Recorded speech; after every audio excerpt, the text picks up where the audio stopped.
के बिना भी नई दुनिया को चलाना मुश्किल है और इसलिए हमें चिप हो, एआई हो, डेटा सेंटर हो, हमें बहुत बड़ी मात्रा में बिजली की जरूरत होगी।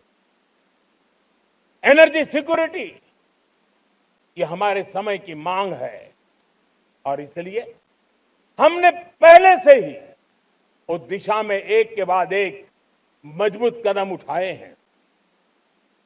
एनर्जी सिक्योरिटी का एक बड़ा माध्यम है परमाणु ऊर्जा, न्यूक्लियर एनर्जी। हमने पार्लियामेंट में शांति एक्ट पास कर करके एक नए लक्ष्य तरफ जाने का रास्ता तय कर लिया है। 2047 तक हम 100 गीगावाट न्यूक्लियर पावर का लक्ष्य लेकर के चल रहे हैं। इसी एक दशक में हम 5 नए न्यूक्लियर रिएक्टर शुरू करने का लक्ष्य लेकर के चल रहे हैं। इस वर्ष भारत ने फास्ट ब्रीडर न्यूक्लियर टेक्नोलॉजी में महारत हासिल करके एक अहम पड़ाव पार किया है और उसके कारण परमाणु ईंधन में आत्मनिर्भर बनने की दिशा में हमें एक बहुत बड़ा सफलता का कदम हमने रखा है। मेरे प्यारे देशवासियों, कई बार संसाधनों की कमी के कारण देश रुकता नहीं है, लेकिन रुकने का कारण सोच की सीमाएं होती हैं। जब सोच बंध जाती है, सीमाओं में सड़ने लग जाती है, तब हम अपने सामर्थ्य को भी पहचान नहीं पाते हैं। देश को आज कच्चे तेल पर निर्भर रहना पड़ रहा है और हमारी गलत सोच के कारण है।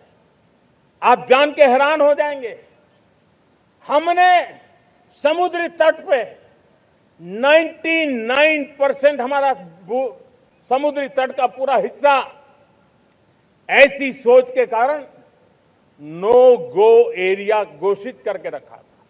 हमने ही समंदर के अंदर जाकर के एक्सप्लोरेशन न करने का निर्णय कर लिया था।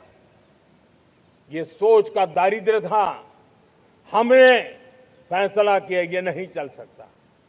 हमने उस 99% को, जो कभी नो गो एरिया हुआ करते थे, हमने उसको गो एहेड एरिया के रूप में खुला कर दिया है और अब हम समुद्र के भीतर भी एक्सप्लोरेशन करने की और नए नए भंडार खोजने की दिशा में हम प्रवृत्त हैं, हम प्रयास कर रहे हैं। हमने पिछले वर्ष उसी दिशा में एक महत्वपूर्ण कदम रखते हुए समुद्र मंथन की घोषणा की थी और पिछले दिनों हमने 85,000 करोड़ रुपए इस काम के लिए आवंटित करके काम को गति देने का निर्णय कर लिया है। मेरे प्यारे देशवासियों, एनर्जी सिक्योरिटी, इसका मैंने कहा कि हमें ऑल्टरनेट स्रोतों की तरफ भी पूरी शक्ति लगाना बहुत जरूरी है और इसलिए ऊर्जा का सही इस्तेमाल बढ़ाते हुए भारत इसी दिशा में आज तेजी से काम कर रहा है। 2014 से पहले, मतलब आज से 12 साल पहले, हमारे देश में सिर्फ 70 शहरों में पाइप से गैस की व्यवस्था थी, पाइप से गैस डिस्ट्रीब्यूशन होता था। 12 साल में इन 70 शहरों को हमने 700 शहरों तक पहुंचा दिया है। ये होती है रफ्तार, ये होता है विस्तार।